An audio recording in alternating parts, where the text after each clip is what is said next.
Bonjour et bienvenue sur La Buvette. C'est le podcast qui fait du bien et c'est le podcast où l'on parle de vous. Je m'appelle Margot Bussière, je suis coach de vie humaniste et à travers ce podcast, je vous accompagne vers un mieux-être, un mieux vivre, un épanouissement intérieur ainsi qu'un éveil de votre conscience et pourquoi pas de votre spiritualité. Je vous remercie d'être là aujourd'hui et je vous souhaite une excellente écoute.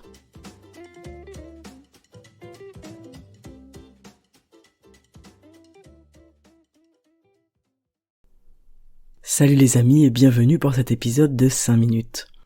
Aujourd'hui j'avais envie de vous parler de notre cœur en tant qu'organe et en tant que psyché. Samedi je vous ai parlé d'amour, donc le sujet se suit en cette période de Saint-Valentin.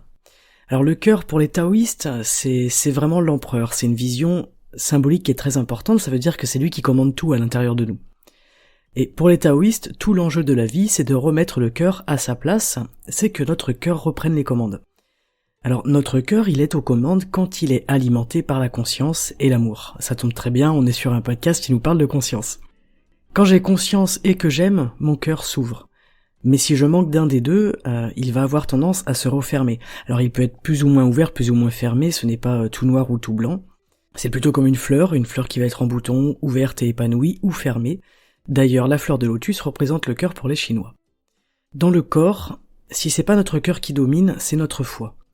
Et en fait, le foie, il fait vivre la colère, les contrariétés, l'énervement, la susceptibilité, il est vraiment empereur des émotions. La première chose à régler pour les taoïstes, c'est donc la colère, et ensuite, on bascule naturellement sur le cœur. Le cœur, s'il reprend ses droits, il peut tout commander. Quand on développe notre conscience, on peut modifier notre respiration, notre digestion, et modifier notre cœur. Ce qui est végétatif peut passer sous le commandement du cœur lorsqu'il s'ouvre. Aujourd'hui, on ne contrôle pas notre corps. Mais si notre cœur passe aux commandes, alors on pourra. Et notre cœur, il gouverne un pourcentage de ce que l'on est, entre 2 et 3%. Et toutes les cultures anciennes, elles développent le cœur, elles mettent le cœur au centre. C'est vraiment quelque chose d'extrêmement présent, d'extrêmement intéressant et que je trouve très très très important. Et tout l'enjeu de notre vie, ça va être de développer la conscience.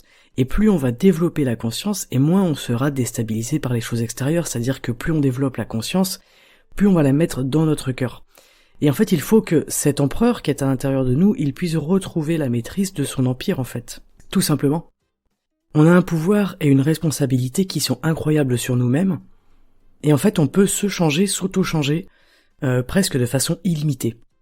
Et nous, dans notre société, aujourd'hui, en 2022, on a une vision qui est plutôt étriquée de nous-mêmes, et on dit souvent qu'on ne peut pas changer, qu'on est comme ci, qu'on est comme ça, etc. Alors qu'en fait, on peut réellement agir sur notre corps, on peut le soigner, et également sur notre esprit. Et ça, c'est quand même une notion de liberté, de pouvoir, qui est incroyable, et dont j'avais envie de vous parler tout simplement aujourd'hui. Le cœur, c'est l'organe de la conscience, c'est lui qui abrite la conscience, c'est lui qui nourrit la conscience, et cette conscience, elle permet d'éclairer les choses. Et un cœur qui n'a pas conscience, c'est un cœur qui vit dans le noir. Il y a vraiment quelque chose de très intense entre cette notion de lumière et cette notion de noir. En fait, développer notre conscience, c'est développer l'intensité de cette lumière-là. Les taoïstes nous disent, le cœur est l'organe du feu, il éclaire les choses et les phénomènes. Et le cœur, il est associé au feu, mais il y a deux feux. Il y a un feu qui consume et qui brûle, et il y a un feu qui éclaire et qui apporte la sagesse, la lumière et la compréhension. Alors voilà, aujourd'hui je vous invite à développer ce feu-là, sans tomber dans un feu qui consume et qui détruit. Sachez que votre chemin de vie vous permet d'alimenter la lumière, et c'est pas toujours facile de trouver comment faire, mais tout est là pour ça sur votre chemin. Et juste pour information, l'heure qui est associée au cœur, elle est située entre 11h et 13h, c'est le moment où il y a plus d'intensité lumineuse tout simplement, c'est à l'heure où le soleil est au zénith. Mais attention, c'est aussi l'heure des crises cardiaques. Une crise cardiaque, c'est le cœur qui lâche et qui n'arrive plus à mettre de la lumière sur quelque chose. Alors être en bonne santé, c'est avoir un cœur qui brûle sans se consumer. Je vous invite donc à mettre le maximum de lumière et de beauté dans votre cœur, et n'hésitez pas pour faire le plein, à sortir, à aller dehors et à prendre le soleil tout simplement lorsqu'il est le plus haut dans le ciel et qu'il nous inonde de son énergie et de sa luminosité. Voilà, c'est tout pour ces 5 minutes, je vous souhaite une excellente journée et je vous donne rendez-vous samedi pour un nouvel épisode. Ciao!